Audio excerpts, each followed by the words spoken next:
आप देख रहे हैं शोएब शेख की जो है इंतखाबी रैली है इस वक्त जो है F6 में यहाँ पर पहुँची है। ये आप देख रहे हैं इस वक्त।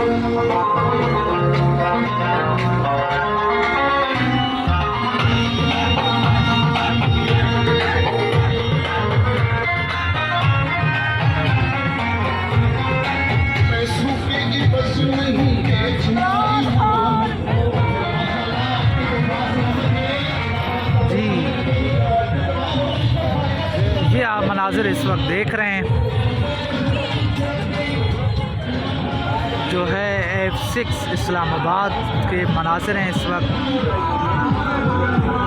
शोएब शाहीन की जो है इंतखाबी रैली है, ये मनाज़िर है इस वक्त जो हम आप तक पहुँचा रहे हैं। आज आखिरी दिन है जो इंतखाबी मुहिम है उसका। आज रात 12 बजे के बाद कोई भी किसी भी जमात को मुहिम पर पाबंदी होगी। इलेक्शन कमीशन की जानिब से ये जो है पॉलिसी जारी की गई है। ये F6 के मनाज़िर हैं जो हम आप तक पहुँचा रहे हैं।